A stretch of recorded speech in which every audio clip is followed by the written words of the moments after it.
Bonjour chers internautes de Businesswoman, merci d'être massivement avec nous aujourd'hui pour recevoir Didi Agbede Tchekpo. Elle est la directrice générale de Didi Mal, une entreprise spécialisée dans la vente et la commercialisation des produits vivriers, des fruits, des légumes, des tubercules et autres.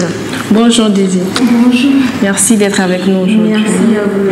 C'est un plaisir de vous recevoir aujourd'hui. Le plaisir est bien partagé. Alors, vous avez fait une étude supérieure en commerce international et vous avez été commercial dans diverses entreprises. Aujourd'hui, vous êtes à votre propre compte dans votre propre entreprise.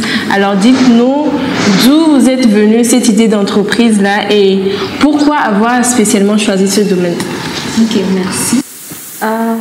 Je dirais que c'est une passion que j'ai tirée de ma grand-mère, c'était maternelle, et à son âme. C'était une grande vendeuse de fruits et donc du coup j'ai grandi avec tout cela, toutes ces couleurs, tous ces odeurs de fruits, de légumes autour de moi. Ma maman en était assez, donc du coup je tirais cette passion de là.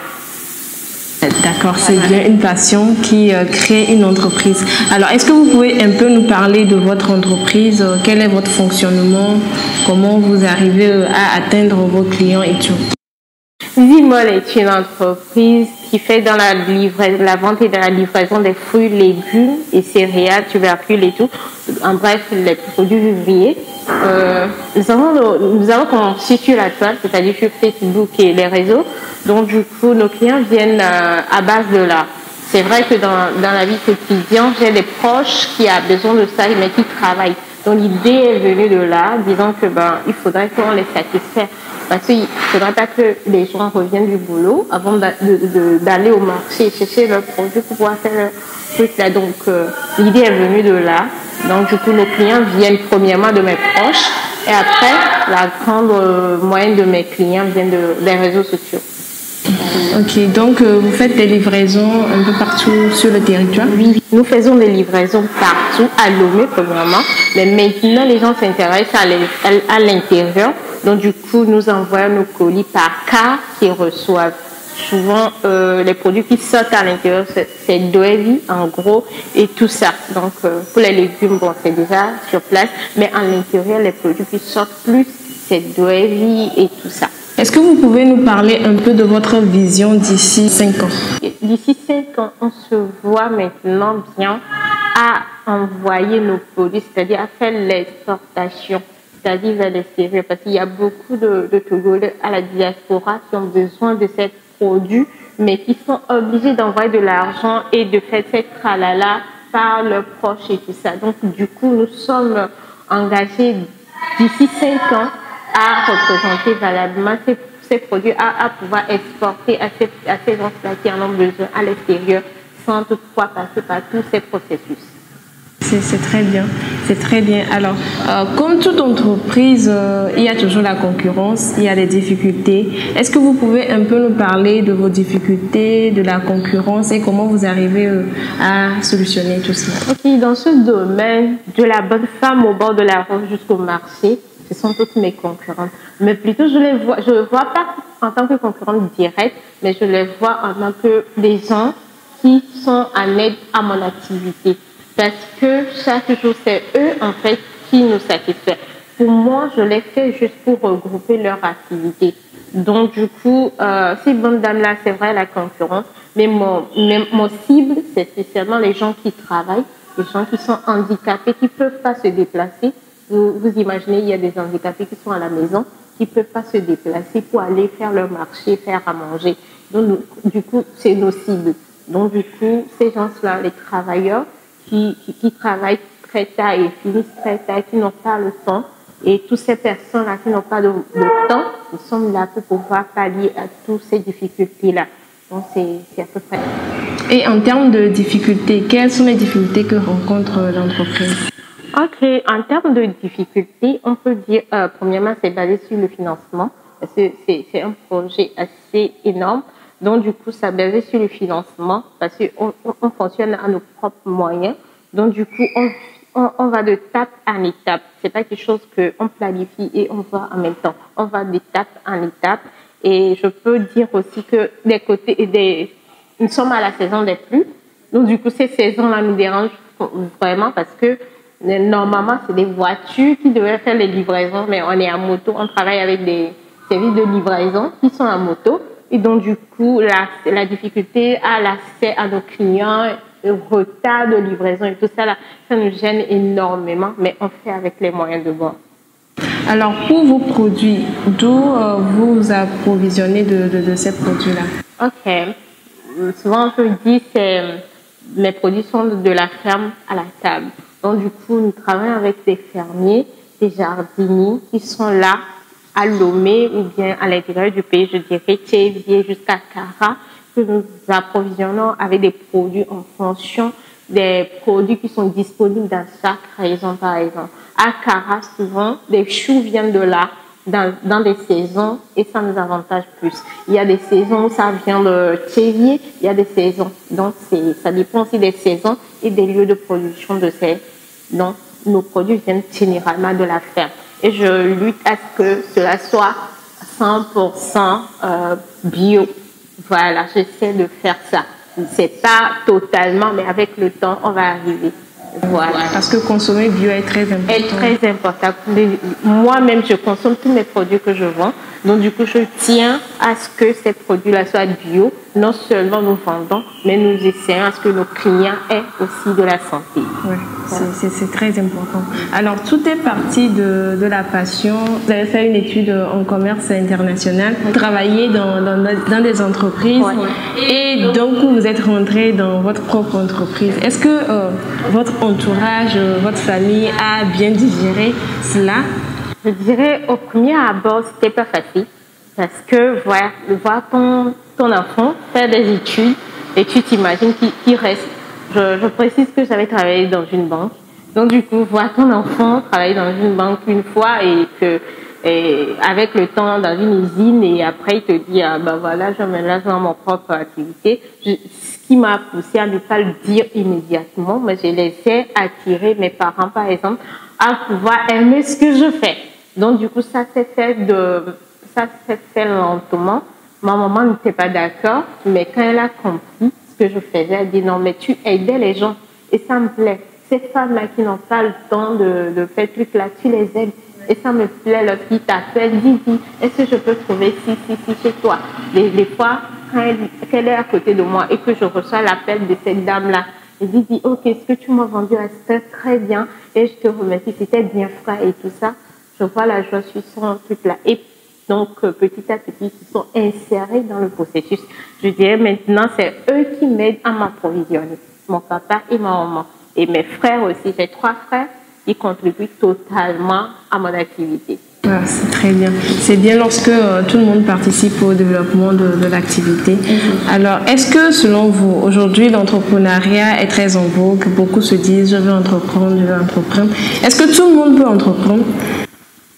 En question d'entrepreneuriat, je ne pense pas. Personnellement, je ne pense pas que tout le monde peut entreprendre.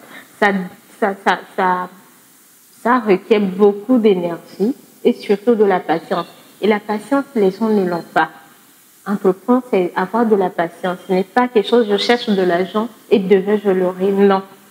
Il faut le bâtir et beaucoup n'ont pas cette patience-là. Les gens ont la patience d'avoir la fin du mois quelque chose pour pouvoir s'en sortir. Et ils n'ont pas la patience d'attendre des années pour pouvoir avoir le fruit de leur labeur. Donc je dirais tout le monde ne peut pas entreprendre. Il y a des hauts et des bas. Et pour certains, ils ont abandonné totalement parce qu'ils ont eu des difficultés, ils ont eu un coup fort. Je dirais qu'ils ont eu des gourmets dans l'entrepreneuriat. Donc, est-ce que vous aussi, vous avez eu ces moments de choc qui étaient très forts et comment vous êtes arrivé à vous en sortir? Bien évidemment, l'entrepreneuriat, c'est ça. En fait, il y a tellement de coups que tu reçois. Tu reçois des fois, surtout financier. Tu reçois tellement que tu dis, ah ben là, je laisse tomber. Je vais retourner à la caisse départ et essayer. Mais non, c'est là que intervient la passion. Par exemple, moi, à un temps donné, j'ai fait un accident qui m'a totalement mis KO. J'ai totalement dépensé mon argent parce que je voulais être sur pied. Donc, du coup, là, j'étais tellement en bas que rien ne marchait. Je ne pouvais plus assurer mes activités. Mais après tout ça, là, je me dis, ah ben, C'est pour ça que je suis là. C'est ma passion. Je peux même pas refouler ça. Parce que si je refoule, ça revient que je ne fais rien. Donc, du coup, je me suis relevée. Et donc, du coup, j'ai commencé encore plus petit, puisque j'avais commencé au début. Et là, je reviens encore. Donc, c'était ça. Dans votre secteur d'activité, il est question que le produit soit frais, il est question que le produit soit vraiment au top. Est-ce qu'il y a des fois que vous rencontrez des clients qui vraiment ne sont pas satisfaits de vos produits et comment vous arrivez à pouvoir rediriger le cœur de ces clients-là à toujours prendre des commandes de chez vous, quoi. Parce que plusieurs n'ont pas en fait cette méthode-là de discussion avec les clients, ils n'ont pas cet art-là de pouvoir parler, de pouvoir reconquérir leur cœur. Mais si vous pouvez donner un conseil à quelqu'un qui ne sait pas le faire actuellement, qu'est-ce que vous dites? Bien évidemment, dans mon secteur d'activité, comme vous l'avez constaté, je vends des fruits, des légumes et tout ça. Donc, ce sont des biens qui périssent très vite. Et il arrive des fois, quand les gens reçoivent, ils sont pas satisfaits et ils ont le droit. Parce que je suis assez proche de mes clients, je discute avec eux. Madame, c'est bon, monsieur, c'est bon, votre commande. Donc, du coup, lorsqu'il me dit non, ce que tu m'as vendu, ça me plaît pas, je dis, ok, ce qui vous plaît pas, dites-le moi et ce que je peux faire. Et du coup, j'ai l'habitude de remplacer ces produits-là. Donc, du coup, pour pouvoir leur dire que non, en fait, nos services ne sont pas toujours comme ça. Nous sommes aussi bien. Et des fois, lorsque la chose n'est pas bien, j'anticipe pour dire, ah, monsieur, ce que vous cherchez, ou bien madame, ce que vous cherchez là, c'est comme ci, c'est comme ça. Aussi, j'envoie la photo par l'avance et la personne dit, ok, je peux la voir. Non, je peux pas la voir. Sinon, ça arrive couramment à ce que la personne ne soit pas satisfaite parce que nous n'avons pas la même appréciation des choses. Même nous essayons de vendre au plus frais possible. Quel est votre message à l'endroit de la jeunesse en général et surtout à l'endroit des femmes? Ok. Pour la jeunesse, moi je dirais, faut pas être pressé et vouloir voir les gens. Aujourd'hui, nous sommes à l'ère des réseaux sociaux et voir que bon, je veux être comme si je veux être comme ça. Il y a des étapes dans la vie, il y a des étapes pour toutes choses. Il faut essayer de se reconstruire, savoir d'où l'on vient. Si tu sais d'où tu viens, tu peux savoir où tu vas. Donc, du coup, la racine est très importante. Il faut suivre des étapes. Pour la jeunesse, rien n'est acquis facilement. Tout le monde se bat tous les jours pour pouvoir s'en sortir. Celui que tu vois, il n'est pas fait au jour, au lendemain. Donc, du coup, c'est tout un processus. Donc, il faut suivre les processus.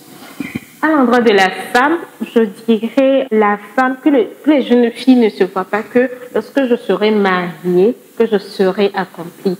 C'est lorsque j'aurai des enfants que je serai accomplie. Lorsque je serai à un poste de responsabilité que je serai accomplie. Tout ça, là, fait partie de la femme. C'est tout juste une petite partie de la femme. Donc, la femme, c'est tout. Elle est conçue pour moi pour apporter des solutions. Dès que tu es née femme, c'est toute une responsabilité. Tu es appelée à apporter des solutions.